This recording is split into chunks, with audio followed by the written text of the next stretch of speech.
Tahukah kamu bahwa salah satu senyawa kimia sederhana ini menjadi tulang punggung industri modern?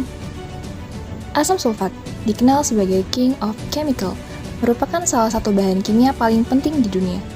Yuk kita pelajari kenapa senyawa ini begitu berpengaruh. Assalamualaikum warahmatullahi wabarakatuh. Kami dari kelompok 11 akan menjelaskan tentang produksi dan ekonomi asam sulfat. Dengan saya sendiri, Dwi Merianti dengan NRP akhir 147. Dan saya Aulia Maliha Putri dengan NRP akhir 134. Saya Faiza Ibatullah dengan NRP akhir 132. Saya Iqbal Muhammad Garuda dengan NRP akhir 136.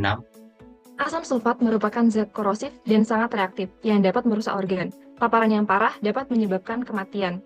Asam sulfat juga bersifat katalitik, artinya bisa berubah dari zat pereduksi menjadi zat pengoksidasi, tergantung pada konsentrasinya. Asam sulfat juga bersifat konduktor listrik dan pelarut yang baik dalam reaksi dan dapat larut dalam air dan etil alkohol.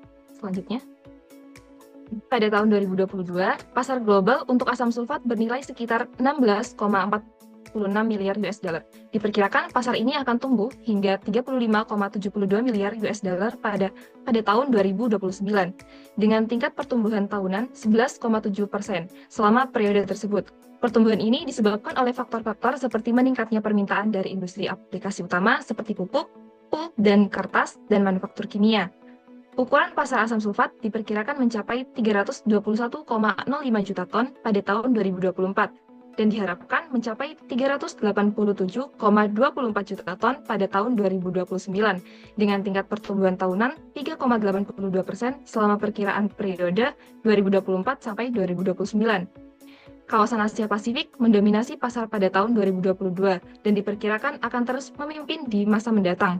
Faktor-faktor utama yang berkontribusi meliputi pertumbuhan industri yang kuat, pembangunan infrastruktur yang meningkat, dan sektor pertanian yang berkembang pesat. Pasar asam sulfat tersegmentasi berdasarkan aplikasi dan bahan baku. Berdasarkan aplikasi, terdapat pupuk. Asam sulfat merupakan bahan kimia industri penting yang digunakan dalam produksi pupuk. Sekitar setengah dari asam sulfat dunia digunakan dalam pertanian dan peternakan, khususnya sebagai pupuk. Dilanjut dengan pemrosesan logam, pulp dan kertas, pemurnian minyak bumi, industri tekstil, otomotif, manufaktur kimia, dan yang lainnya.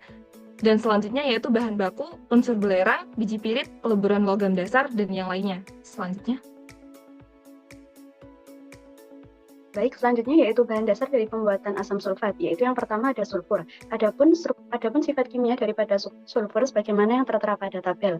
Untuk karakteristik sulfur sendiri yaitu dapat ditemukan di berbagai senyawa, meliputi pirit, gas hidrogen sulfida, gas sulfur dioksida, dan sulfur dioksida. Adapun sulfur memiliki 23 isotop yang diketahui dengan 4 diantaranya yang paling stabil yaitu 32S, 33S, 34S, dan 36S. Selanjutnya yaitu ada oksigen, di mana oksigen memiliki sifat kimia sebagaimana yang tertera pada tabel. Adapun karakteristik daripada oksigen yaitu dapat ditemukan dalam berbagai jenis senyawa. Senyawa tersebut meliputi biji besi, air, dan karbon dioksida. Adapun unsur oksigen terdiri dari 3 isotop yang stabil yaitu O16, O17, dan O18. Isotop O16 merupakan isotop yang paling melimpah yaitu sebesar 99,762% kelimpahan yang berada di alam.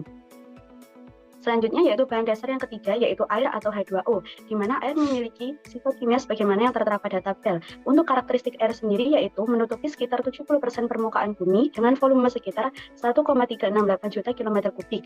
Air terdapat dalam berbagai bentuk yaitu uap air, es, cairan, dan salju. Semua badan air di daratan dihubungkan dengan lautan dan atmosfer melalui siklus hidrologi yang berlangsung secara kontinu.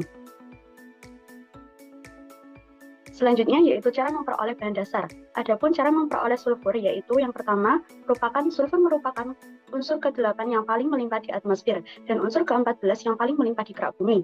Banyak ditemukan dalam formasi batuan, endapan minyak bumi, dapat pula juga ditemukan di sumber air panas ataupun daerah vulkanik. Sulfur juga terdapat di hampir semua material mentah yang belum diolah seperti minyak mentah, batu bara, dan biji-bijian yang mengandung logam. Kemudian cara isolasi daripada unsur sulfur sendiri yaitu menggunakan proses fast. Adapun metode penambangan sulfur yang murah dan menghasilkan belerang dengan tingkat kemurnian yang tinggi yaitu sebesar 99,7 sampai 99,8%. Adapun prosesnya yaitu terdiri dari 3 tahapan. Yang pertama yaitu memompa air panas ke dalam kandungan sulfur di bawah tanah. Kemudian sulfur yang meleleh mengalir ke pipa di bagian tengah. Kemudian dimasukkan udara panas melalui pipa paling dalam untuk membuatnya kurang padat dan mendorong sulfur ke permukaan. Selanjutnya yaitu cara memperoleh bahan dasar oksigen, di mana oksigen merupakan unsur ketiga yang paling melimpah di alam semesta, yaitu setelah hidrogen dan helium. Oksigen dapat ditemukan di kerak bumi, atmosfer, laut, dan tanah. Kelimpahan oksigen di alam yaitu kurang lebih 20,95% dan dalam air yaitu kurang lebih 5%. Sekitar 50% dari massa kerak bumi yaitu terdiri dari oksigen yang bergabung dengan unsur-unsur lainnya terutama silikon. Selanjutnya yaitu cara mengisolasi daripada oksigen sendiri. Cara mengisolasinya yaitu menggunakan elektrolisis air. Adapun prosesnya yaitu pemisahan oksigen dari udara dimulai dengan mendinginkan dan mengompresi udara hingga mencair. Saat udara mencair menghangat, oksigen dengan titik didih yang lebih tinggi akan terpisah dari oksigen yang memiliki titik didih lebih rendah dibandingkan dengan oksigen. Baik, selanjutnya yaitu adalah metode proses produksi dari asam sulfat. Hingga saat ini ada dua metode untuk produksi asam sulfat, yaitu metode proses ruang timbal dan proses kontak. Pada metode proses ruang timbal, metode ini menggunakan nitrogen oksida sebagai katalis dan pada yang dilapisi dengan timbal untuk mencegah korupsi dari asam sulfat yang dihasilkan. Metode ini sebenarnya merupakan metode yang lama dan sudah lama ditinggalkan karena banyaknya kerugian yang diperoleh dari metode ini. Kemudian ada metode proses kontak, merupakan metode yang lebih baru dan lebih umum digunakan, menggunakan vanadium pentoksida sebagai katalisnya.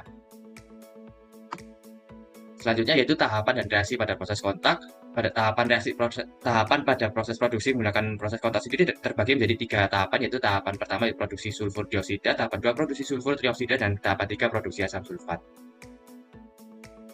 Pada tahapan produksi sulfur dioksida, bahan dasar sumber sulfur dibakar dengan udara kering di dalam tungku untuk menghasilkan sulfur dioksida seperti pada persamaan reaksi di bawah. Pada proses ini, udara yang digunakan harus benar-benar kering untuk mencegah pembentukan uap asam dengan air yang dapat menyebabkan korosi pada tungkunya. Selanjutnya pada tahap 2 produksi sulfur dioksida yang diperoleh dimurnikan melalui proses penggosaan basah atau wet scrubbing dan presipitasi elektrostatis untuk menghilangkan impuritas. Kemudian dioksidasi menggunakan menjadi sulfur dioksida dengan bantuan katalis vanadium pentoksida seperti yang ditampilkan pada reaksi di bawah.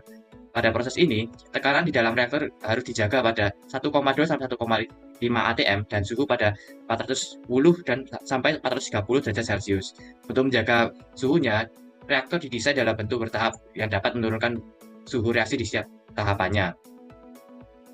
Selanjutnya pada tahap ketiga, produksi asam sulfat, sulfur trioksida yang telah diperoleh dihidrasi melalui proses absorpsi dalam menara absorpsi menggunakan asam sulfat pekat menghasilkan oleum atau H2S2O7 seperti yang ditampilkan pada persamaan reaksinya.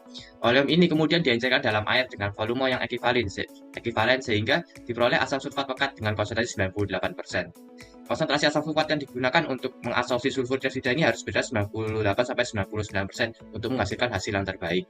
Setelah dijelaskan bahan dasar dan juga proses produksi dari asam sulfat, berikut merupakan 5 negara teratas eksportir terbesar asam sulfat di dunia menurut World Bank. Di mana tahun 2019 ditempati oleh Jepang dengan ekspor sebanyak 2.771 juta, dan 2020 ditempati oleh negara Eropa dengan mengekspor 3.269 juta kilogram, 2021 ditempati oleh negara Eropa kembali dengan ekspor 3 miliar kilogram, tahun 2022 ditempati oleh Cina, dan tahun 2023 ditempati oleh negara Eropa dengan ekspor 3 miliar 710 juta.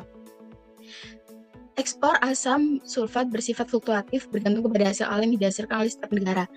Dan berikut merupakan 3 negara eksportir asam sulfat tertinggi, yaitu negara Eropa, Jepang, dan Cina, di mana yang telah disebutkan sebelumnya bahwa permintaan di industri pertanian tekstil dan industri logam pada 3 negara berikut yang menyebabkan ekspor asam sulfat di negara ini cukup tinggi. Selanjutnya, yaitu eksportir asam sulfat yang memperoleh perolehan tertinggi yaitu negara Kanada, di mana tahun 2023 sebanyak 277 miliar US dollar diterima. Hal ini didasarkan dengan permintaan negara lain dan harga ekspor yang tinggi. Sebanyak 99% dari hasil ekspor asam sulfat diekspor ke negara Amerika Serikat. Selanjutnya, negara dengan importir asam sulfat tertinggi ditempati oleh negara Chili, yang mana tahun 2023 mengimpor sebanyak 3 miliar 755 juta kilogram dengan pengeluaran sebanyak 510 miliar US dollar. Hal ini didasarkan karena rendahnya hasil asam sulfat yang dihasilkan oleh negara Chili, namun tingginya penggunaan pada bidang-bidang industri di negara tersebut. Oke, terima kasih. Mentari senja telah tenggelam, hujan turun mulai terjatuh. Saya tutup presentasi dengan salam. Wassalamualaikum warahmatullahi wabarakatuh.